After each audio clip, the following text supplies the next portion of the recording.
2026 წელს მედიცინაში მნიშვნელოვანი ისტორიული ნაბიჯი გადაიდგა ვექტორ ტექნოლოგიით. ისტორიაში პირველად კორონარული არტერიის შუნტირების ოპერაცია ისე შესრულდა, რომ ქირურგებს ბუნკერტის გახსნა არ დასჭირვებიათ.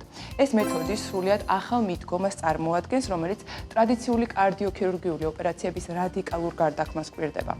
ოპერაცია გულზე კათეტერული მიდგომით სისხლძარღვების გავლით ხორციელდება.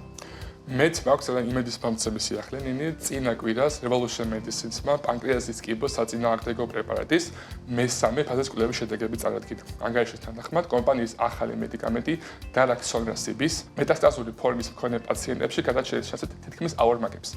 ეს შედეგი განსაკუთრებით იმედის მომცემია იმ მძიმე რეალობის ფონზე, სადაც დაავადების ამ შემთხვევების დროს გადაჭრის მაჩვენებელი მხოლოდ 3% შეადგენს. პანკრეასის კიბოს კურნალობის მიმართულებით 1997 წლის შემდეგ, როდესაც მედიკამენტი გემციტაბინი დამტკიცდა, მედიკამენტური პროგრესი სპეციფიურად ამ ტიპის კიბოს წინააღმდეგ მცირედი იყო. ამ ხანგრძლივი სტაგნაციის ფონზე Daraxonrasib პირველი KRAS-ქიდის მიზნობრივი თერაპია, რომელიც მესამე ფაზის კვლევაში მნიშვნელოვან წარმატებას მიაღწია.